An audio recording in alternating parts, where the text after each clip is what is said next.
Hola, buenas tardes. Muchas gracias por estar nuevamente el día de hoy con nosotros. Es día 16 de agosto. Y en este 16 de agosto vamos a estar hablando de lo que sucede con la coordinadora CONSEI de del sindicato CONESE, porque ya sabe usted que cuando dicen la coordinadora dicen consejo CONESE. Bueno, ahorita vamos a platicar de eso. Pero yo le quiero platicar a usted que ya casi vamos a tener hasta, a lo mejor hasta medalla de oro, ¿eh? Pero ayer cuando llegó la de bronce, todos decíamos, no puede ser. Y el griego, no era griego, era egipcio. Era un tipo que de box no sabía nada y le daba golpes bajos, lo abrazaba. Bueno, pero Misael tiene una habilidad. Y yo no sabía por qué tenía tal habilidad para boxear. Yo pensé que lo habían enseñado a boxear. No, está toreando los coches, boteando, pidiendo dinero para poder ir a Brasil. Imagínese.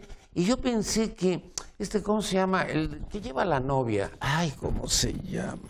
Castillo, creo. Alfredo Castillo. Ya me acordé.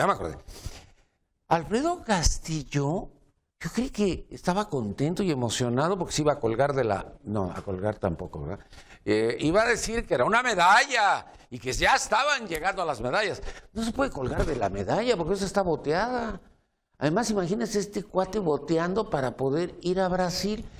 Y yo no sé por qué dicen que tenían los suficientes fondos y apoyos. Y que la CONADE es culpa de Mario Vázquez Raña, que es culpa de Mena, que es culpa del Tibio Muñoz. Y que es... Todos, pónganle usted todos los nombres, todos los nombres. Y es cierto, porque nadie ha apelado al deporte. Nadie, ni el actual. O sea, para mandar a la CONADE, bueno. Ah, y Mena también era el culpable. Entonces, bueno, pero juega con... Llevó a su pareja a su pareja en el juego, a Octavio Lara. Yo no sé quién era Octavio Lara. Digo, ¿qué no sabes de pádel? No, yo no sé jugar pádel. Yo sé jugar tenis. Digo, pues esa cosa no la sé jugar. Pues él sí sabe jugar eso y es su pareja. Y llevó otros 4. Pero al boxeador no le pagó. Y el boxeador, pues ahí con su lana. Y el otro, el de la lucha libre, pues ya dijeron, no, que es un desgraciado. No de la lucha, el de las pesas, que es un desgraciado. Que él quería mostrar el logotipo de su gimnasio. No, si es un desgraciado y por eso se parchó y dijo que le habían dado un uniforme largo y grande y que parecía túnica y que dijo, no, pues con esto parezco cura, no, ni madre, no me la pongo. Bueno, pues ya tenemos una medalla, pues, ¿qué sigue, no? Las de natación o las de clavados o las... Ya no sé ni qué, pero... ahora sí estoy emocionado porque por lo menos en el medallero vamos a aparecer. Ayer decían, pasamos del lugar no sé qué al no sé cuántos. No se vale, ¿cómo dicen eso? Bueno, la calumnia. Eso está padre. La calumnia, The Guardian. Pues sí, pinche periódico. Proceso, pinche revista. La Jornada, pinche periódico. El Reforma. ¿Ese por qué? ¿Ese no era así de los cuates? Yo me acuerdo que el jefe Diego iba a mi programa de radio antes de que me corriera Pancho Aguirre. Y entonces llegaba, no sé por qué los martes a las 12 del día y se echaba un choro de media hora. Y ese día le habían dado un trancazazazo al jefe Diego en La Jornada. Y entonces al aire le digo, oye, y a propósito, ¿ya leíste La Jornada? ¿Ya viste lo que te pusieron? Me dijo, yo no leo ese pasquín. Y yo pensaba que era un pasquín, pero ahora ya no, ya son muchos, hasta The Guardian. Y bueno, ya no voy a leer nunca más esos periódicos. El Reforma ya les avisé que cancelen la suscripción porque no me interesa más. Junco ya me habló y me dijo, no seas malo. No quiero nada con ustedes. Ya. El holograma 0, 50% de reprobados. Y el que está contento es Paquiano, Rafael Paquiano. A ver, Paquiano, no deberías de estar contento, de veras no deberías de estar contento. Tú no sabes que has puesto, o que en el momento que entró el gobierno federal, fregó todo. Metió unas medidas tan difíciles que la gente que tenía, había posibilidades de que pasaran con el holograma 0, ya se las cancelaron. Les pusieron la edad del automóvil. ¿Qué tiene que ver la edad del automóvil? Hay automóviles muy bien cuidados. A lo mejor tú porque eres rico, pues descuidas tu automóvil y lo cambias a cada rato. Pero yo creo que algo está mal. Y él dice, no, es la corrupción. Sí, ya me imagino, todo el mundo daba de a 500 para pasar Y que no lo dudo, ¿eh? Muchos lo hicieron. Pero yo creo que si el 50% está reprobado, pues ya nos fregamos todos. Dice, con eso vamos a mejorar la calidad del aire. ¿Sabes cuándo vamos a mejorar la calidad del aire? Cuando tengamos realmente, pues ambientalistas. Pero pues yo no sabía que tú eras ambientalista, pero en fin, ya, Baquiano es el señor secretario que es ambientalista. Levantan a 6 en Puerto Vallarta. Pero no se preocupe usted, son narcos. ¿Eso qué? Que sean narcos. Yo cuando escuché la nota casi me caigo muerto. Entonces si son narcos, pues que los maten a los 6 güeyes, ¿no? Pero hoy va a venir el fiscal a las 15 horas a la Ciudad de México a dar el parte de lo que sucedió. ¿Qué sucedió? Levantaron a 6 y dejaron a no sé cuántas mujeres ahí, pero lo más importante es si está el hijo del Chapo entre los 6. Que todavía no lo saben, pues nomás que les pregunten a las señoras que se quedaron ahí si estaba el hijo del Chapo, y ya con eso, ¿no? Pero usted no se preocupe porque no han dado los nombres, porque esos 6 son narcos, es su bronca entre ellos, además traían unos carrazazos. Entonces, ya, si usted tiene un carrazazo, no lo saque, porque puede usted ser los Roy Royce, puede usted los... No, ya todos son narcos. Yo tengo un amigo que está ahorita aquí que trae un carrazo, espero que no lo haya traído. No es cierto, no es cierto. Bueno, la SEP destaca a la CENTE. Eso es maravilloso, la Secretaría de Educación Pública. Fíjese usted, por no afectar a la educación. No, eso se me hace un magnífico detalle de Aurelio Nuño, destacar, ¿cómo se llama este güey? Juan Díaz de la... Juan Díaz, ¿se llama Juan Díaz? Juan Díaz,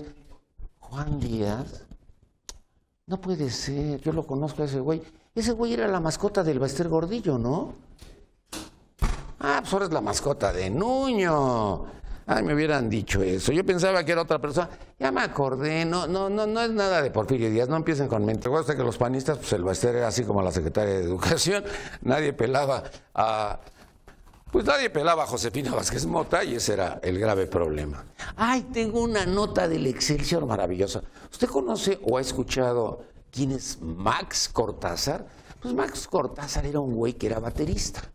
Entonces Felipe Calderón, pues yo creo que en una de esas que andaba de fiesta, pues vio a este güey y lo hizo director de comunicación y se lo llevó a la Secretaría de Energía.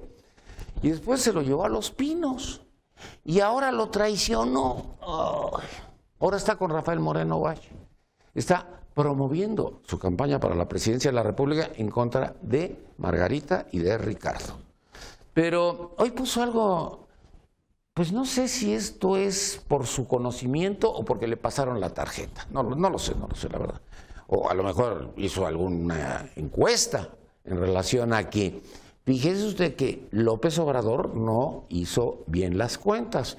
Y yo me pregunto, ¿y Rafael Moreno Valle, dónde están los 20,000 millones de pesos que no aparecen en Puebla? O sea, Rafael Moreno Valle no se va a ir a la cárcel, porque Rodrigo Medina a lo mejor si se va a la cárcel, le van a quitar su pasaporte. Ya cuando te quitan el pasaporte, no, porque después te lo devuelven, ¿verdad? Moreira en España le quitaron el pasaporte, se lo devolvieron a la semana. Dijeron, usted disculpe, señor Moreira, los que dicen que es usted narco son los gringos, nosotros los españoles no tenemos nada para acusarlo. Bueno, y ¿cómo se llama la Suprema Corte? No, es la tremenda Corte. Va a optimizar las labores de seguridad. Y ahorita van a presentar a 126 personas para el Tribunal Electoral. Ellos van a elegir a 42. De ahí se los mandan al Senado y el Senado elige a 21 y a esos les piden las 3 de 3. Eso es muy importante que tengan las 3 de 3 para que tengamos confianza en ellos, de que son honrados y que son personas honestas. Pero yo me pregunto, ¿la tremenda Corte ya tiene exactamente cómo van las cuotas? ¿Cuántos le tocan al PRI, cuántos le tocan al PAN, cuántos le tocan al... No, PRD ya ni existe, ¿verdad? Bueno, pues ¿cuántos le tocan al PRI, cuántos le tocan al PAN? Porque estos son los que van a calificar la elección del 2018, ¿eh? Y no creo que vayan a meter uno de Morena. Si meten uno de Morena, que friega, va a ganar el PG. No, tengan mucho cuidado con eso. Hay un ex líder de la Comisión Federal de Electricidad que yo le quisiera avisar al señor presidente del PRI. Bueno, a ver, Enrique, a ver si pones... Ya sé que ya no es tu chamba, ya no eres director de la Comisión Federal de Electricidad, ya eres el presidente del Partido Revolucionario Institucional, pero yo le quisiera decir a Enrique Ochoa Reza que dejó al ex líder y gana 475,000 pesos mensuales de su pensión. No friegues, Enrique, no, ¿cómo dejaste a ese güey? ¿Sabes cuánto gana el presidente? 190,000 pesos, nadie puede ganar por encima de lo del presidente, Enrique. Tienes que hacer algo, pues ¿cómo lo dejaste con tanto dinero? ¿Qué no te diste cuenta? ¿O qué líder de veras tiene el control de la Comisión Federal de Electricidad? ¿El manejo de la Comisión Federal de Electricidad? Bueno, pues yo no lo sé. Pero mejor vamos a platicar de lo que está sucediendo con los maestros, de lo que está aconteciendo con ellos y de lo que está pasando en todo esto que tiene que ver con los maestros. Nos acompaña Talía Vázquez, ella es abogada. Talía, mucho gusto, bienvenida. Hola. A ver, ¿qué hay con esto de los problemas de los maestros, con las dificultades de la coordinadora, las dificultades del CENTE? 90 días y no llegamos a nada, pero hoy va a haber una junta a las 6 de la tarde, quiero hacer la aclaración. 18 horas, no va a estar el secretario de Gobernación. Chin. Bueno, pero van a llegar los de la coordinadora. Los de la coordinadora me acaban de avisar que ellos se van a reunir a las, ¿qué son? 16 horas o las 4, ¿verdad? 2 horas antes. Pero no los va a recibir el secretario de Gobernación, a lo mejor los recibe Luis Miranda, no sé quién los vaya a recibir, pero en fin. Sí, muchas gracias por invitarme a esta pregunta, porque el problema de la CENTE tiene el país de cabeza y tendríamos que irnos un poquito atrás, no mucho. Nada más quisiera yo recordar cómo fue que se aprobó esta reforma. Acuérdate cómo los diputados y los senadores del Congreso de la Unión se metían en botes de basura, se metían por las ventanas escondidas ante las protestas por la manera en que se procesó la reforma. Después, en tiempo récord, en menos de un día, lograron la aprobación de 17 congresos locales. Igual, en el caso de Michoacán, cambiaron de sede, se salieron por los techos. Una cosa espantosa. Así aprobaron la ley y ahora se llenan la boca de decir, es la ley, tenemos que respetar la ley. Es la ley como si la ley no lo hubiera mandado Dios. Y se les olvidó ese pequeño detalle, acuérdate todo el proceso. Nada más como primer comentario también decirte que el proceso educativo no está en discusión, que todos estamos de acuerdo, de todas las ideologías, que la base para poder evolucionar en este país es la educación. ¡Claro! Pero la educación no es una cuestión que tenga un solo elemento que se llama magisterio y peor aún, un solo elemento que se llama evaluación docente. La educación tiene que ver con maestros, alumnos, padres de familia, modelo educativo, qué tipo de ser humano quieres formar. Primero contestar eso. Claro. ¿Qué necesito para formar ese ser humano? Y cómo ves, Nino, que en nuestro país 25% de las escuelas son inmuebles adaptados, 36% de las escuelas no tienen drenaje, 24% no tienen agua, 10% no tienen baño. Mira, por ejemplo, hay 10% de las escuelas, 10 sin pizarrón, 15% no tienen bancas para los niños, pero toda la culpa de la mala educación y que este país no progrese lo tienen los maestros por andarse quejando de la evaluación, como si la evaluación fuera el único elemento para resolver el problema educativo de este país. Muy bien, también nos acompaña el licenciado Juan Carlos Gasca, el expresidente del PRI en la delegación Álvaro Obregón. Juan Carlos, mucho gusto, bienvenido. Buenos días, Nino, gracias por la invitación. ¿Cómo ves todo esto? Más bien. Bueno, primero que nada, yo creo que este tema de la educación, más allá del proceso en el que fue aprobada la reforma, creo que tiene problemas más fuertes y más severos ahora. Pero vamos por partes. Aquí Talía hacía el comentario acerca de que el proceso pudo haber afectado los resultados que ahora tiene la reforma educativa. Yo creo, en primer lugar, que esa reforma educativa era necesaria y nadie puede estar en desacuerdo con eso, me haría raro. Era una reforma necesaria y si se tuvo que hacer el proceso de esa manera es porque la CENTE no permitía que se hiciera de otra manera. Perdóname, Juan Carlos, pero yo te voy a platicar cómo nos han engañado a los mexicanos. Yo hice la reforma educativa del Maestro Gordillo en la ciudad de Monterrey a través de Televisa, a través de ese programa de televisión. Después hice la reforma educativa en la Ciudad de México de Manuel Bartlett, que también fue otro fiasco. Y después hice otra de Cedillo, que la estuvo manejando Esteban Moctezuma, y yo decía, y van reformas y reformas, pero nadie hablaba de contenidos, y nunca sucedió nada. Es que yo creo que a lo mejor la palabra reforma no era la adecuada, porque cada vez que alguien decidía hacer una reforma, decía, a la tele, que aparezca en la tele que estamos reformando la educación, pero nunca los contenidos. Perdón. Ok, de acuerdo. Entonces, tal vez la palabra clave es que tenía que haber control. Porque la educación en México había estado de alguna manera desbocada y eso había generado y ha generado problemas severos en el país.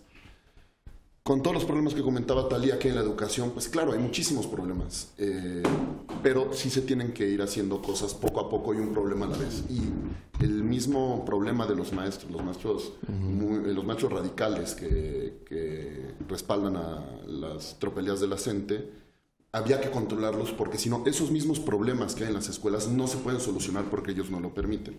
Finalmente, yo creo que no es justo para nadie de los mexicanos aminorar lo que está pasando ahorita con la CENTE. Claro.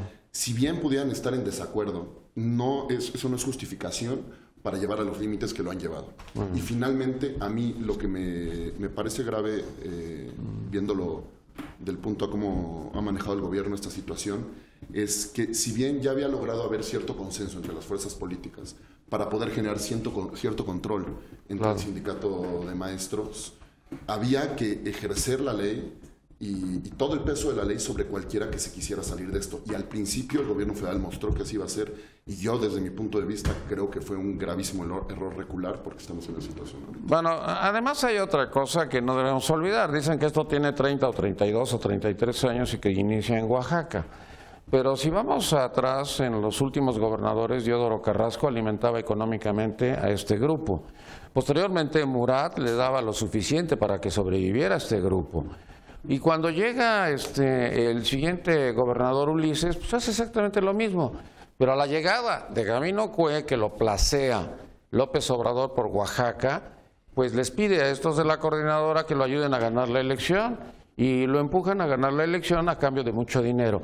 Entonces yo creo que nosotros fuimos propiciando que creciera todo esto en contra de los niños de Oaxaca. Yo creo que los niños de Oaxaca son, bueno, no los niños, toda una generación en Oaxaca no puede ser competitiva con el resto del país. Siempre hablamos de el México del norte y el México del sur. No, el México de Oaxaca es completamente distinto y completamente diferente. También nos acompaña el día de hoy Moisés Sabanero del Partido Acción Nacional. Moy, mucho gusto, bienvenido. ¿Qué tal, Lino? Muchas gracias por la invitación. Me da gusto compartir la mesa con mis compañeros. Y pues bueno, primero que nada yo concuerdo ampliamente con mis compañeros. Yo sí creo que la reforma educativa es algo necesario para nuestro país, para nuestro desarrollo y para la inserción democrática de todos los ciudadanos ante un futuro que se ve muy, muy difícil, con muchas dificultades para las nuevas generaciones, sobre todo. Lo que sí me parece alarmante, por un lado, es que la reforma educativa y la educación en general se ha convertido en una moneda de cambio política. Esto yo creo que es alarmante porque un derecho tan fundamental como lo es el derecho a la educación y sobre todo para los niños de nuestro país, se ha vuelto el discurso demagógico, creo yo, de algunos líderes políticos de nuestro país, y eso creo que... Incluyendo a dos expresidentes, a Vicente Fox y a Felipe Calderón, que utilizaron a Elbaster Gordillo. Independientemente de eso, yo creo que actualmente la situación es que la CENTE y en general yo creo que algunos actores de la izquierda nacional han usado la CENTE y esta lucha demasiado políticamente, atentando contra un derecho fundamental como es el derecho a la educación. Y si bien es cierto que todos los mexicanos tenemos el derecho de asociación y de libertad de expresión, este derecho no puede atentar contra el derecho a la educación, que es fundamental. Antes los maestros llegaban el 15 de mayo a la Ciudad de México, hacían su plantón, les daban una lana o les aumentaban o lo que fuera, ¿no? Ya, se retiraban, pero esto era año con año, año con año. Y bueno, por otro lado, Talía mencionaba unas cifras verdaderamente escandalosas, y esto se explica por dos razones. Tan solo el 2.5 del gasto a la educación se destina a activos, a capital de activos. Son bienes que duran más de un año, y esto implica la renovación de planteles, la construcción, y esto es sumamente grave. Tiene que haber un aumento. El promedio en la OCDE es el 7.1. Y por otro lado, según los mismos indicadores de la OCDE, en México los maestros ganan, el 82% del gasto a la educación en nuestro país se destina a los salarios y prestaciones de los maestros, mientras que el promedio en la OCDE es tan solo del 62%. Esto habla de una gran disparidad y del enfoque de la educación. Y finalmente... Además, compara los resultados. Habla al micrófono. Exacto, además los resultados no reflejan en nada, no hay una mayor capacitación o no hay una mejora por eso el tema de la evaluación está siendo tan polémica actualmente. Y bueno, de la reforma educativa, yo creo que una cosa que tendría que cambiar es más bien cambiar el enfoque. Nos hemos concentrado demasiado viendo lo de la evaluación docente, cuando no se le ha puesto énfasis en otros puntos igualmente fundamentales, como lo es los planes educativos. El modelo educativo que apunta ella, que apunta Talía. Yo creo que es cuestión de cambiar el enfoque. Muy bien, también nos acompaña Iván García Solís de Morena. Iván, mucho gusto, bienvenido, Iván. Gracias, Lino. ¿Qué onda con esto? A tus órdenes. Bueno, hay que empezar por el principio. A 3 años de este gobierno, que es un gobierno ya, vamos a decir, más allá de la mitad, ya rumbo a su fin, va a empezar a discutir el modelo educativo. Ahí debió haberse empezado. ¿Cómo está la educación? Evaluarse a ellos mismos. La responsabilidad básica es de quienes gobiernan. ¿Quién dirige la educación? Ellos dicen, vamos a rescatar la rectoría del Estado. Oye, pues eso es una falsedad tremenda. En primer lugar, el Estado no es solamente el Ejecutivo. El Estado debió haber tenido en sus manos la educación mediante un Consejo Nacional de Educación, Nino. Un consejo formado por la gente más talentosa, mejor, como ocurre en otras partes, señaladamente en Uruguay. Ahí la dirección pedagógica no está en manos de un político, está en manos de un cuerpo colegiado altamente capacitado. Aquí, Nuño, ¿de dónde salió Nuño? ¿Cuáles son sus méritos pedagógicos? ¿Dónde dio clase? Siquiera dónde estudió para ver si conoció. En Ibero y en Oxford. Bueno, para que veas. Oye, pero yo no quisiera caer en eso, porque entonces vamos a caer en que, a ver, yo te pregunto, hay una persona que trabaja con ustedes en Morena, que es Bartlett, y dime de dónde salió para que le dieran la Secretaría de Educación. Se la dieron porque hizo que ganara Salinas la presidencia de la República. Ahorita hablamos de Bartlett. En gobernación me preguntaron sobre Bartlett. Porque yo estuve ahí y hay que decir esto, es sumamente importante, no me interrumpas, es sumamente importante que la gente que dirige la educación sepa de educación. Eso estoy completamente de acuerdo. Escucha, pero Nuño no solamente no es maestro, tampoco sabe de educación. ¿Chaufet tampoco? ¿Cómo? Bueno, Chaufet, obviamente que... Bueno, entonces ¿por qué lo atacaron tanto? Chaufet quiso aplicar una reforma que no es una reforma, es un golpe de Estado laboral. Eso es. ¿La reforma dónde está? Quieren apenas empezar a discutir el modelo. Es decir, ¿dónde están sus timbres de reforma? No los hay. Muy bien. Bueno, entonces, déjame terminar la idea. Concluye, porque concluyo de la siguiente manera. Varias personas. Este golpe laboral ha sido resistido legítimamente. No me interrumpas. Te voy a interrumpir también. Regala lo que quieras, pero la legitimidad es diferente a la legalidad. No seas, si tú eres un penalista, estás verdaderamente fuera de los conceptos profundos jurídicos. Muy bien.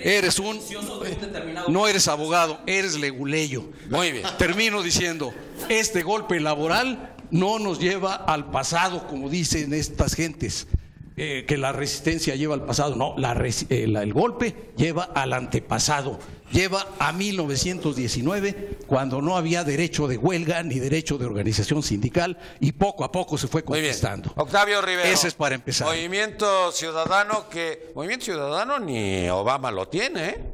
O sea que vamos adelante, Octavio. Pues, Nino, me da mucho gusto. ¿Cómo ves todo esto? Mira, yo creo que esto es Sin parte... Sin exaltarse, claro, se ve como que tenemos muchos problemas, ¿no? Mira que esto es parte de un resultado de una política pública en el país que se ha encargado durante muchos años de empezar a desmantelar el sistema educativo en México. Ha habido intentos de privatizar universidades públicas.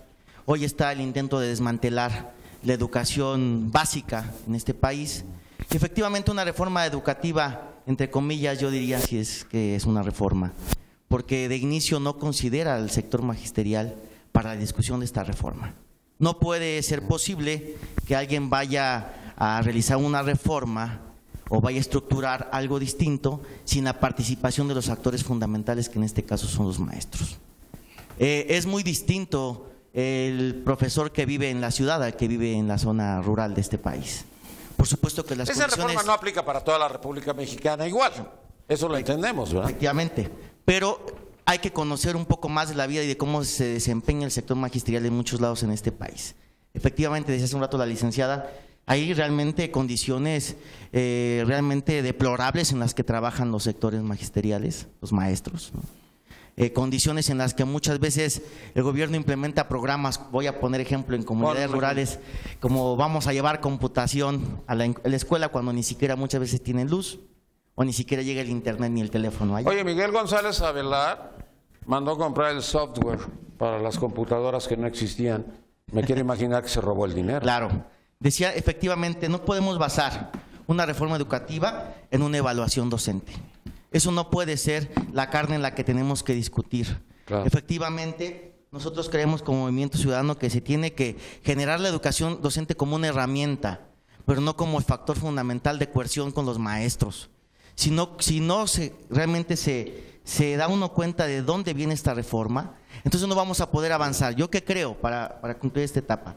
Hay muchos sectores empresariales que se encuentran atrás de esta reforma, que pretenden que ahora la educación pública sea su primer capacitador para entonces tener más adelante mano de obra barata y gente que no piense y que no analice en un futuro por este país. Con maestros poco preparados, ese es el resultado. Es el resultado del gobierno, que no los capacita, de los gobiernos priistas y panistas que han desmantelado el sistema educativo en este país. También nos acompaña la presidenta de la Unión Nacional de Padres de Familia, que ya sí sabe, Consuelo Mendoza. Consuelo, bienvenida.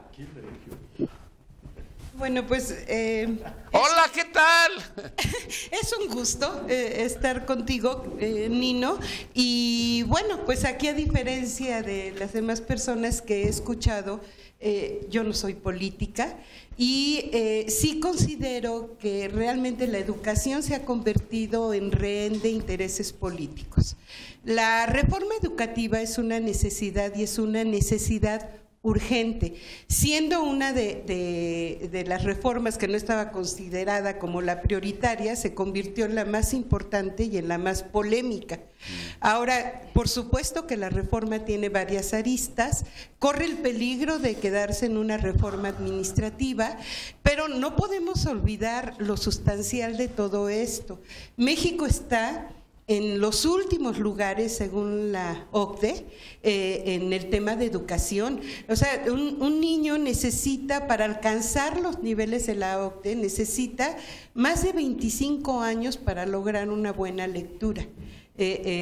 Conforme pues a estas mediciones, y muchos más para alcanzar el buen nivel en matemáticas. ¿No te acuerdas de Carpizo en la UNAM cuando dijo aquí todos los licenciados no saben ni siquiera leer ni escribir? ¿No te acuerdas cuando estaba de rector? Bueno, no realmente. Él hizo una declaración de que, bueno, la gente no sabía leer. No sabía leer. La prueba de enlace mucho fracasó porque los niños no sabían leer para tener las instrucciones que se estaban estableciendo. Lo importante, considero yo aquí, es que la educación debería ser el eje público, el eje transversal de toda política pública, y deberíamos de poner por encima el derecho a los niños a recibir educación, enfatizar el papel de los maestros, que son los mejores aliados de los padres de familia, pero aquí me refiero a los buenos maestros, a los que dan verdadero ejemplo y no nada más instrucción en matemáticas y en español a los niños, sino los que día a día están formando a los niños. Entonces, yo digo, ¿cuál es el mensaje aquí cuando los maestros que cumplen con todo lo que se les está pidiendo están haciendo las cosas y son humillados públicamente, y la educación se convierte en un botín y una bandera de intereses políticos. Creo que tenemos que poner encima a México y a todos los niños que van a pasar años para que logren tener los niveles de otros niños mexicanos y que se cumpla con un derecho que es fundamental, que es el derecho a la educación. La situación en que están estados como Oaxaca, Guerrero, Morelos, que ahorita hay una manifestación ahí, es verdaderamente deplorable. Y creo que por una vez debemos de pensar en México como la gran nación que debe de ser y la necesidad de que realmente se apoye a la educación más allá de cualquier otro. Te faltó Chiapas, y no tanto por los 37 bloqueos que apuntaron el día de hoy, sino porque esos niños también, fíjate que yo diría que esos niños, además de que tienen, pues son bilingües, porque hablan 2 idiomas, en su gran mayoría, pues los hemos descuidado y los hemos abandonado y los hemos dejado. Antes pensábamos que los que venían de Guatemala, los que venían de Centroamérica, o sea, de Honduras, de Nicaragua, de todos esos países hacia México, venían a México. No, ellos iban a Estados Unidos, no les interesaba quedarse aquí en México. Para quedarse en Chiapas, muriéndose de hambre, se quedaban en su tierra. Sí, por supuesto. Y además creo que también otras aristas de la reforma educativa y que han caminado muy bien es, por ejemplo, el haber establecido el INE como un instituto de evaluación que está hecho por docentes y por gente verdaderamente experta. Y otras cosas que hay que cambiar, como es la currícula de las normales. Costa Rica no tiene analfabetos. Sí. Y es un país muy pequeño. Y nosotros tenemos el 6 o el 7 o el 8%, cada quien le pone el porcentaje que quiere, pero nunca lo hemos... Pero hay analfabetos. Pero se ha quedado en el mismo número, o sea, eso quiere decir que no hemos avanzado. Así es. Muy bien, también nos acompaña el día de hoy Saúl Vázquez del PRD. Saúl, mucho gusto, bienvenido, Saúl. Hola, muy buenas tardes, mi querido Nino, buenas tardes a los compañeros de la mesa y a todos tus televidentes. Yo creo que teníamos que empezar por preguntarnos, ¿la reforma es necesaria? ¿No? Sin prejuicios. Tú mencionabas 4 reformas que tú viviste durante tus años, ¿no? Que me utilizaron como medio electrónico para darlo a conocer. Bueno, ¿y qué hace diferente a esta reforma de las demás?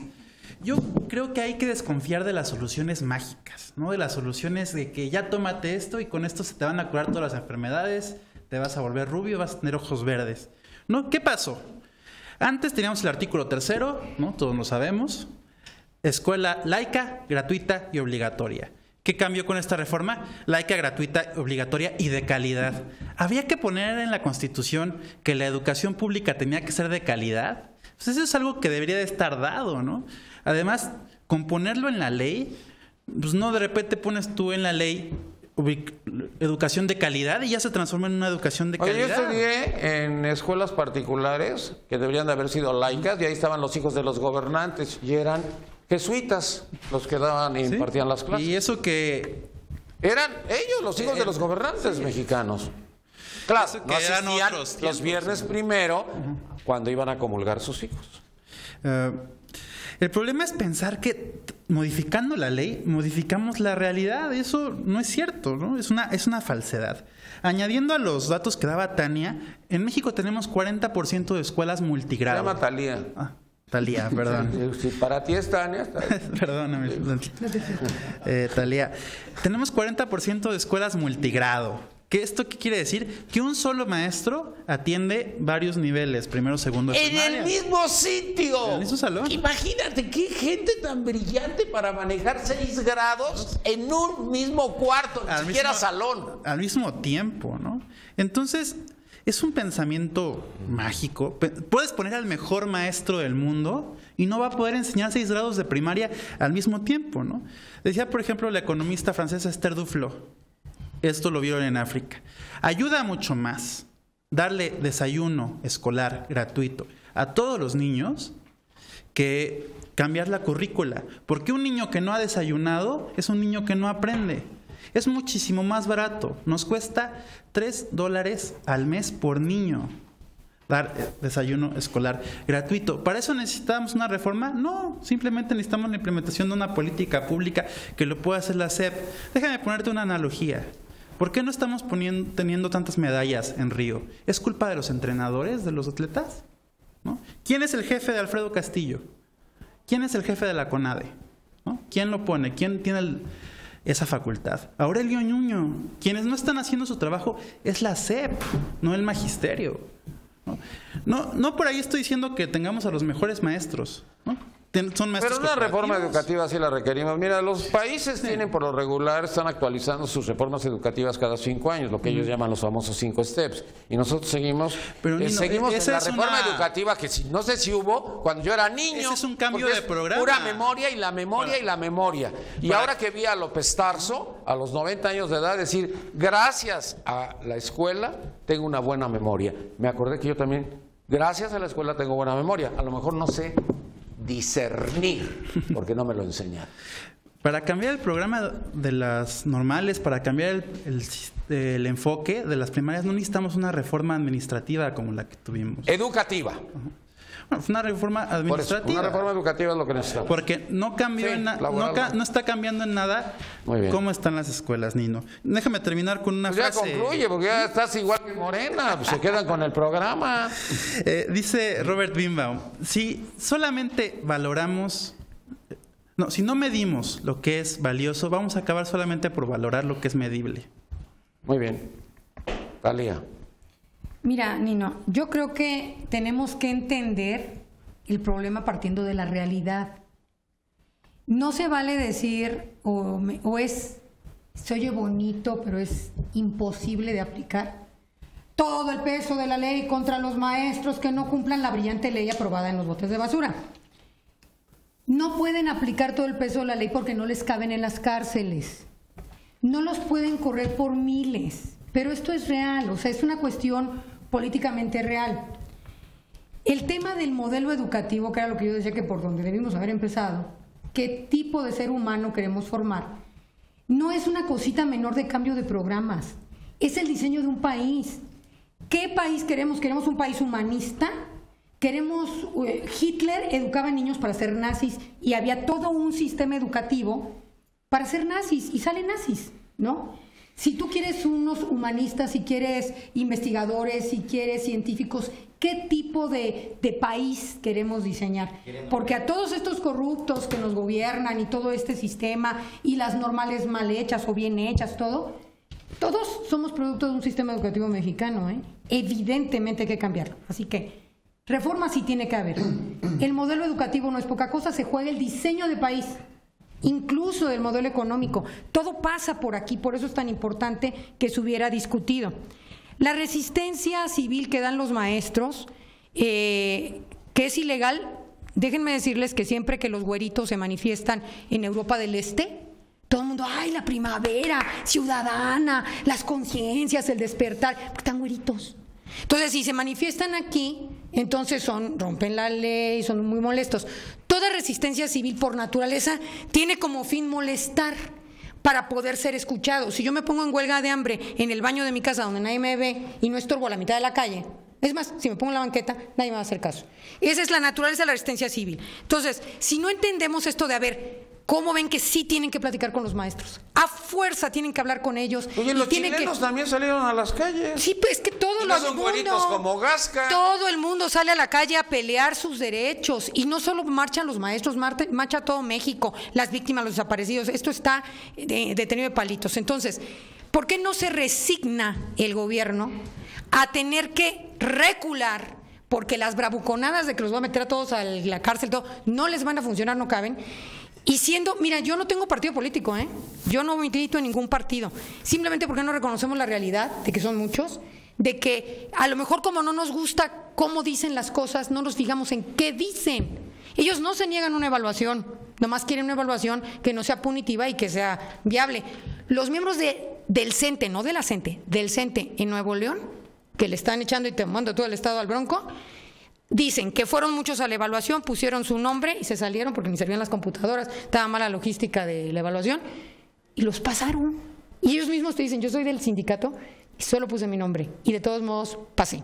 Entonces, la cuestión es un callejón sin salida mientras sigamos en eso de no se da para atrás y no se da para atrás. Sí se tiene que dar para atrás una ley mal hecha. Gracias, tú eres el único güerito de todos los que estamos aquí, o sea, y lo que quieras. Defiende al güerito. Bueno, primero que nada, tocando un poco el tema de Saúl, Entiendo lo que decías de la situación de África, pero México es un país muy distinto, afortunadamente. Cada vez que me dicen que Estados Unidos, que África, que... Digo, no, ¿por qué no pensamos en nosotros primero? No, antes además, que nadie, en nosotros. Además, la solución de los desayunos, si bien puede ser buena o mala, nada más es un paliativo, no vamos a solucionar la educación. Ya la tuvimos en los tiempos de Díaz Ordaz, que no habíamos nacido. ¿Y qué salió? Todo el mundo se robaba el dinero de los desayunos de los niños. Y hay una cosa que me parece muy grave que comentaba aquí Talía, que dice que no puede la ley llevar todo su peso contra los infractores porque las cárceles están llenas. Entonces, ¿vamos a dejar de luchar contra el narco? ¿Vamos a dejar de detener a los homicidas? La lucha social porque con están, la lucha criminal. No, finalmente dice que salen a manifestarse y que hay que respaldar esas manifestaciones. ¿Cuántas manifestaciones ves tú, Nino, al día en la Ciudad de México que se respetan y es más, hasta son escoltadas por elementos de seguridad para que no les hagan nada? Y ahora compara esa con las manifestaciones de la CENTE. Las manifestaciones de la CENTE que queman palacios municipales, que destrozan, que secuestran. ¿Eso es legal? ¿Eso lo vamos a permitir porque lo que quieren es llamar la atención del gobierno? Perdóname, Nino, pero hay muchísimas maneras de llamar la atención del gobierno, de manifestarte en lo que estás en contra, y no debe ser violentamente. No debe ser violentamente de ninguna manera. Un caso clarísimo, ahorita que lo mencionabas, y me sumo con eso a Consuelo, es de los maestros que sí están haciendo las cosas bien, porque hay que reconocer, no todos los maestros están mal, y los maestros que sí están haciendo las cosas bien, pues todos los vimos en las noticias cómo les fue en Chiapas, los golpeaban, los secuestraban, los rapaban, los humillaban, y todo por comportarse conforme a la ley, pero no solo conforme a la ley, conforme a lo que más le conviene a la educación mexicana. Es algo increíble, y más increíble es que haya gente que defienda que no solo la violación de la ley, sino que nos hundamos más en el atraso educativo en el que tenemos. Es algo para mí inexplicable, Nino. Muy bien, Partido de Acción Nacional. Sí, bueno, primero que nada, mi compañero del PRD mencionaba que no sirve de nada la ley porque lo que importa es el mundo real. De verdad yo considero que eso es completamente infundado porque a fin de cuentas nuestra Constitución, nuestras leyes están por escritos. Eso no implica que se tengan que aplicar, pero de que tiene que existir una reforma legislativa y formalmente presentada por escrito, eso es básico y me parece ilógico pensar que no sirve de nada. Que se tiene que aplicar, por supuesto, y eso se logra a través de mecanismos precisamente previstos en la ley. En segundo punto, yo creo que el enfoque de la reforma, bueno, tanto la administración pública siempre presume logros en educación, pero estos logros son cuantitativos. ¿Cuántas escuelas se construyeron? ¿Cuántas se renovaron? ¿Cuántas tablets se repartieron? Y eso a fin de cuentas es necesario, pero ahora la reforma educativa sí tiene que ir por un lado cualitativo, mejorar la educación de los niños y de los jóvenes para emparejar la formación integral de las personas, tanto física como académica y técnica, a las necesidades de nuestro país y obviamente en nuestro contexto. Y bueno, tocando el punto de la CENTE, es muy distinto Resistencia Civil, en donde se entabla un diálogo entre dos personas, entre autoridades y las personas, a lo que está realizando la CENTE, que ha cooptado la educación a fin de satisfacer intereses sectarios, incluso verdaderamente aberrantes. Y para decir nombres, Andrés Manuel López Obrador y en general la plataforma del Partido Morena han abanderado este movimiento que desde mi punto de vista, yo creo que desde muchísimos mexicanos que vivimos en la ciudad, ha atentado contra derechos de propiedad, contra el derecho a la educación de los niños, y es un movimiento violento, donde no hay diálogo, donde hay agresión. Entonces, para que haya una reforma integral que busque la armonía entre los intereses de todos los mexicanos y ciertos intereses particulares, tiene que haber esta facilidad de diálogo, y diálogo no implica imposición y sumisión a los intereses particulares de un determinado grupo. Iván, Morena. Es muy conveniente precisar algunas cosas. Respecto al PRI, por ejemplo, hay que decir que aquí vienen a decir que hay que cumplir la ley. Bueno, pero es que el violador de la ley sistemático es el PRI. Bueno, ve el caso de Peña Nieto. Ahora está tratando de justificar ya no las Casas Blancas, ahora los departamentos en Miami. ¿A quién tuvo como secretario de la disfunción social? Pero datos, esto no es una plática. Pero espérame tantito.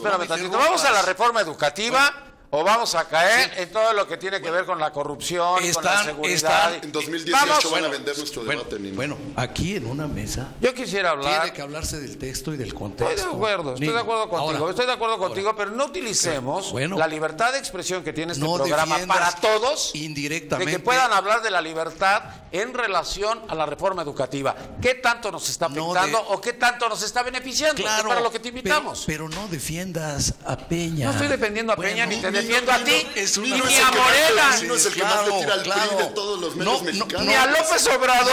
No te pises, ni te empanices. Bueno, no defiendes a nadie. Bueno, no hay nadie nada que le pegue más. Ya caemos en la reforma educativa. Ya terminé con el PRI. Ahora vamos a pasar. Ya terminaste reforma con el educativa. No, pero este no es de partidos políticos. Oye, Iván, ¿qué tienes el lunes que hacer? Te invito a un programa de partidos políticos y entonces te echas un choro. Bueno, sí, este no es de partidos políticos, este es de reforma educativa. Mira, sobre la reforma educativa, fíjate, sobre la reforma educativa, ¿cuál es la posición del PAN? Es que aquí somos partidos también. Bueno, el PAN mantuvo bajo su cobertura, bajo su abrigo, al Bester Gordillo, los dos gobiernos panistas, tanto Fox como Calderón. Bueno, ahí había amistad no solo de los presidentes y la Gordillo, sino de las primeras damas también. Entonces, la última un poco menos, ¿no? Porque esa fue más... Bueno, ya, reforma educativa. Ya, espérate. En materia educativa... Sí, vamos a materia educativa. En materia educativa, eso tuvo una consecuencia muy importante. Porque se mantuvo algo, voy a hacer propuestas, se mantuvo algo que debe cambiar en una verdadera reforma educativa. El régimen corporativo que permite que exista un sindicato, el CENTE, parecido a los que estableció Mussolini. Pero el CENTE ya no funciona, ahora es la CENTE. No me interrumpas. Son distintos. Estamos hablando... No, ya Mussolini. Estamos hablando... Escucha. Déjalo concluir. Escucha, ya. Es que no conoces el estado corporativo de Mussolini. Está bien. Bueno, escucha. El corporativismo impone un solo sindicato por Secretaría de Estado. Escucha. Bueno, no has leído entonces lo que es. Bueno, te remito a cualquier diccionario. Sí, está bien. Mira, lo del corporativismo yo lo quisiera dejar a un lado. Bueno, vamos a decir esto. caer otra vez en que durante 6 años López Obrador hizo lo que se le pegó su gana en la Ciudad de México. Escucha, no Nino, es el tema. No interrumpas, Nino. No te interrumpo, por favor. Pero habla sobre lo que te invitamos. Para eso vengo, exactamente. Te invitamos para eso. De manera tranquila, no eleves la voz. No eleves la voz. Concluye. Eres el dueño de la casa. No soy el dueño de la casa. No soy el dueño de la casa. Esto es la libertad de expresión y por eso estás aquí. Desde hace muchos años has estado en mis programas. Siempre has estado en mis programas desde que yo era un chavito. Bueno, exprésate sin exagerar. Desde que yo era un chavito. Muy bien. Entonces, vamos a hacer una propuesta. Ya, espero que la escuches.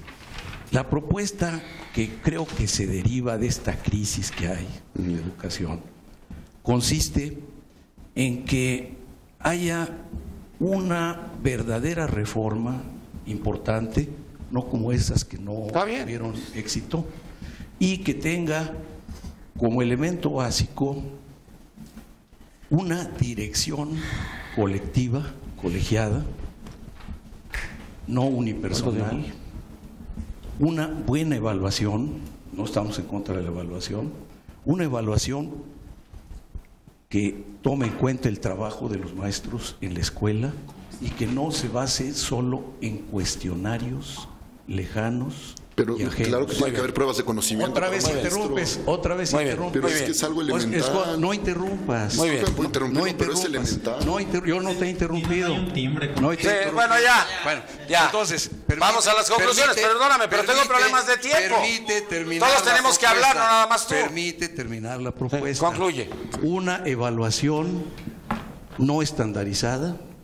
Que tome en cuenta las regiones, esto ya se está aceptando. Y finalizo con lo siguiente, mira, en este momento va a haber discusiones en gobernación y yo creo que debe continuar un diálogo con el objeto de que este problema no se convierta en un grave problema. De acuerdo, siempre y cuando no haya violencia. No interrumpa. Le estoy diciendo que estoy de acuerdo con usted, siempre y cuando no haya violencia. Magnífico, claro. Gracias. Que no haya, escucha. Gracias a todos. Que no haya, ya los escuché. que no haya un Nochistlán. Okay. No, porque, claro, esa fue una agresión tremenda y tuvo que pasar Nochistlán para que se abrieran las puertas de gobernación. Eso es cierto. ¿Nos vamos? Coincidimos, Lino, qué bueno. Sí. Pero no tienes por qué exasperarte. Él es güero, así son los güeros. Tú eres el vámonos, exagerado. vámonos. Vamos a las conclusiones. Tengo problemas de tiempo. Vamos a los comentarios finales. Yo se los agradecería que fueran lo más breves posible, pero háganlo completo. Octavio Rivero, Movimiento Ciudadano, ¿cuál sería tu conclusión sobre todo lo que estamos viviendo en relación a la educación? Sí, yo creo que más allá de algunas conceptualizaciones que se están dando, yo creo que lo que hay que poner en la mesa, que más allá de esa confrontación entre el gobierno y la CENTE y el movimiento magisterial, tenemos que poner y pensar en todos los niños que el día de hoy no están teniendo clases. Es lo más importante. Pero además, no solamente que no están teniendo clases, sino todos los niños que actualmente no tienen una educación de calidad. No solamente por una circunstancia que hoy se presenta en la discusión de quién está bien y quién está mal. Las políticas públicas en educación han sido deplorables en este país. Los gobiernos, tanto han tenido el PRI como han tenido el PAN, el gobierno federal, y tampoco se ha discutido una reforma educativa real que pueda generar, como decía la licenciada Tania hace un ratito, una formación realmente de un país, hacia dónde queremos llevar ese país, hacia dónde queremos que los mexicanos se conduzcan, ¿no? Y yo creo que también es muy importante que el día de hoy estemos pensando cómo organizamos. Me parece muy importante hoy la participación de los padres de familia, que sí se están movilizando, de muchos sectores sociales que están empezando a discutir qué tipo de educación queremos en este país. Y yo creo que hoy, en esta antesala, más allá del tema de lo que está sucediendo, que se haya puesto en la mesa el tema de la educación, es algo que necesita México y yo creo que es algo que tenemos que debatir en este país. Discutirlo. Muchas gracias. Vamos con Consuelo Mendoza, presidenta de la Unión Nacional de Padres de Familia. Consuelo, tu conclusión, por favor, si eres tan amable. Claro que sí, Nino. Bueno, yo considero que debemos de poner por encima de todo a México y los intereses de México. A mí me impresiona en esta mesa ver cómo en pequeño se convierte en demagogia un tema que debería de ser prioritario para todos los mexicanos. Y pues esta es la realidad. En esta pequeña mesa se ve lo que está sucediendo en México. La educación queda secuestrada a los intereses de grupos y a los intereses de fracciones políticas. Creo que aquí hay que hablar del derecho a los niños, que es un derecho humano a ser educados, del modelo educativo que sí está ya ahorita trabajándose, que ya hay un proyecto, y quienes queramos aportar y quienes queramos progresar, pues manifestemos, y esto no quiere decir el conformarnos, sino manifestarnos para lo que queremos en el tema de la educación. También es importante hablar y ponderar a los buenos maestros nuevamente. Y aquí en México, por todas estas demagogias, es el único país al que se les está pagando a quienes no trabajan, a quienes están secuestrando, a quienes están destruyendo, a quienes están violando los derechos de terceras personas, y además se les está restituyendo plazas que no se merecen y que están dando muy mala imagen y muy mal ejemplo a los niños mexicanos, pero también a nivel internacional lo que es México. Creo que nos merecemos más. Hay que tomar las partes buenas de la reforma educativa, que son muchas. No nada más es el servicio profesional docente, es la Ley General de Educación. Por primera vez en la historia de la educación en México, los padres de familia estamos considerados en la Ley General de Educación ni a nivel constitucional. Y los padres de familia podemos aportar mucho a la educación y estar también pendientes como los más interesados en la educación de los hijos. Entonces, yo creo que ya es el momento de pensar en México, y decía Séneca que no hay un viento favorable para el que no sabe a dónde va. Bueno, pongámonos de acuerdo a dónde vamos y qué queremos de México, que es un gran país. Muchas gracias a la presidenta de la Unión Nacional de Padres de Familia, Saúl Vázquez PRD. Tu conclusión, vamos a tratar de ir lo más breves, me da pena, pero ya tengo problemas de tiempo, pero tu conclusión, si eres tan amable. Bueno, Nino, yo creo que hay que ser muy claros, ¿no? Para criticar a la reforma no necesitas defender a los maestros. Hay problemas con la reforma, hay problemas con el magisterio y hay que resolver ambas cosas, ¿no? Yo quisiera decir que sí hay un grave problema con cómo se está ejerciendo el gasto público. Eso no pasa por ninguna reforma, sino por el ejercicio. A invitar muy rápido a tu teleaudiencia que visiten el portal másymenos.mx. Ahí estamos haciendo un estudio, las juventudes de izquierda del PRD, de si no se gastara tanto en boletos de avión para llevar a la novia a Río, ¿eso qué significaría para la educación pública en México? Porque esto que hablamos ahorita fue en la primaria, pero lo mismo está pasando en la secundaria, está pasando con los rechazados de las universidades. Nino, muchas gracias por invitarme, siempre es un gusto. Saúl, me dio mucho gusto y muchas gracias por haber estado con nosotros. Talía Vázquez, abogada, tu conclusión, tu comentario final, Talía, por favor. Sí, gracias, Nino. Bueno, la realidad es una fuente del derecho. La realidad es las fuentes reales del derecho, es lo que pasa en la realidad. No es que no respetemos la ley, es una fuente del derecho. Una cosa es el derecho vigente, que está en un papel, como señalan en el PAN, y otra cosa es el derecho positivo, que es el que se aplica por viable, porque sí se puede aplicar. Tú puedes poner en la ley cualquier tontería y no se va a aplicar, va a ser letra muerta. No se trata de eso. Yo creo que debe haber diálogo, no había diálogo. El diálogo lo abrió Nochistlán, era pacífico y se volvió violento, y la violencia vino del Estado. Hay que decir que Nochistlán abrió el diálogo, que lamentable, pero si ya se abrió, empecemos por el principio. Yo no defiendo a la gente ultranza.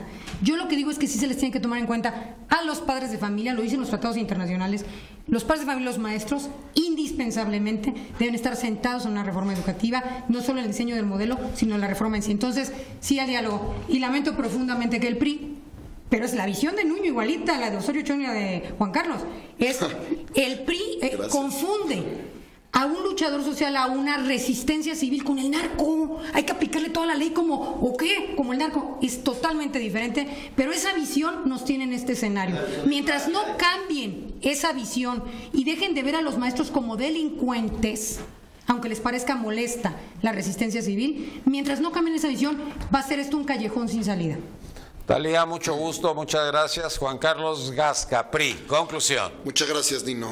A ver, primero que nada, insisto, y lo insistiré hasta que me muera, la ley no discrimina dependiendo la ocupación de una persona o no. Si alguien se dedica a actividades ilegales o no se dedica a actividades ilegales, pero comete un ilícito, tiene una sanción, punto. Sea como sea, le caiga bien a uno o le caiga mal a uno, no importa.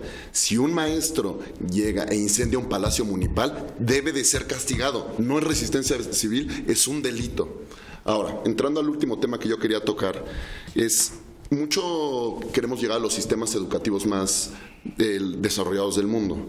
Y creo que para esto vale la pena mencionar el sistema educativo alemán y el holandés, que son muy similares.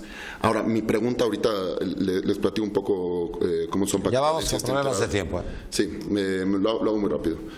En el sistema educativo alemán y holandés, desde que los niños son muy pequeños, se les va destinando, de acuerdo a sus capacidades, a qué se pueden dedicar. Y entonces, orientación. Exacto, y entonces si de repente consideran que uno por su desempeño no es capaz de hacer una carrera profesional, entonces no puede entrar a algo que le llaman el gymnasium, que es la preparatoria, claro. Y entonces se tiene que ir a una carrera técnica. Que ese es el punto. Ese es un sistema que ha probado ser muy funcional para esos países. Eso lo manejan los jesuitas y siempre lo han manejado. Pero desde la primaria, el tema, que tengas una orientación vocacional. El tema yo lo quiero dejar como una pregunta sobre la mesa. Sí, pero es cierto, eso es válido. Porque es un sistema que, claro, que está funcionando. Ha probado ser de los más funcionales del mundo. Yo quiero ver cuándo en México eso se va a aceptar, porque va a saltar cualquier tipo de asuntos de discriminación y cosas por el estilo. Sí, ¿sabes cuál es el problema? Del que la orientación vocacional llega cuando ya estás en la preparatoria, a punto de ir a la facultad, y dices, ¿cómo? Ahorita. Yo recuerdo cuando estaba en tercero de prepa y llevé una clase de orientación vocacional, el día que era la última clase nos hicieron un examen, en el cual en el examen tenías que poner tus primeras 3 opciones, después hacían varias preguntas y al final el resultado fueron mis primeras 3 opciones, como el de todos mis compañeros. Claro. Realmente la orientación vocacional en México no existe. Muy bien. Juan Carlos, mucho gusto y muchas gracias. Muchas gracias. Aunque seas güero, todos te queremos. Moisés Sabanero, Partido Acción Nacional, tu conclusión. Sí, mi conclusión es, yo creo que afortunadamente ya vivimos en un contexto social político en donde no nos tenemos que resignar a vivir la realidad tal cual es. Si así fuera, no haríamos leyes porque ¿Por qué si todo funciona con mordidas, con corrupción, hay narcotráfico, para qué molestarnos en legislar sobre estos puntos? La realidad, nuestro contexto social y político es una fuente de derecho y eso es obvio, eso nadie lo puede negar.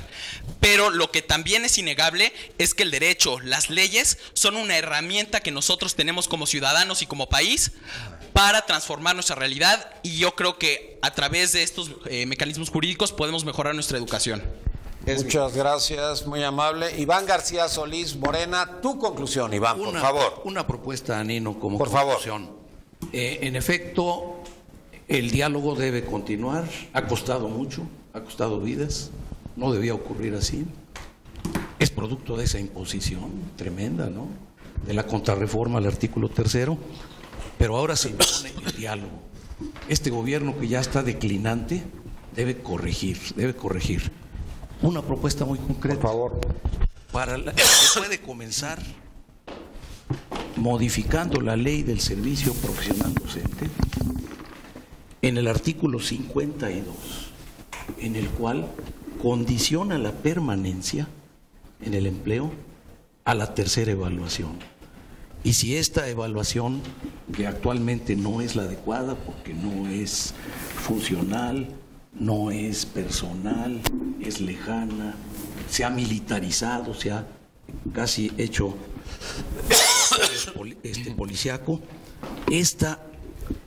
esta ley debe cambiar para que no sea el artículo 52 de la Ley de Servicio Profesional Docente la cuchilla que corta la carrera profesional de los maestros, porque aquí dice: el nombramiento correspondiente será cancelado sin responsabilidad para la autoridad educativa. No deja ninguna defensa legal. Este sería un inicio. Pero no dice sin apelación, dice sin responsabilidad. Escucha. Sí. Adiós. Esto implica un retroceso legal tremendo. Muy bien. Tremendo. Y si se comienza por desmontar esta evaluación punitiva, yo mencioné ese término desde el principio, ya se popularizó. Esta evaluación punitiva debe terminar, debe progresar el diálogo, y esto ojalá lo veamos hoy mismo en Gobernación. Muchas gracias. Eso es todo. Mire, yo quisiera nada más hacer una breve explicación para usted. Hace mucho tiempo yo pensaba que la libertad de expresión es algo que hemos ganado todos los mexicanos, no es algo que decida un programa de televisión, un programa de radio o un conductor. Yo creo que esto es la libertad de expresión. La verdadera libertad de expresión es que podamos expresarnos, nos guste o no, o la forma en que lo hagamos, pero que sea libertad de expresión absoluta, no libertad de expresión sin libertad de expresión, que es la famosa libertad de expresión acotada, de que hasta dónde llega mi libertad de expresión, pues puede llegar hasta donde tú quieras, siempre y cuando no afectes a otros. Muchas gracias, en verdad, muchas gracias, aunque seas güero te quedas. Me encantó que no se sienta discriminado. No te sientas discriminado, te vemos como si fueras de nosotros. Bueno, pues, buenas tardes, muchas gracias. Muchas gracias por habernos acompañado el día de hoy. Me despido de usted, mi nombre es Nino Canún.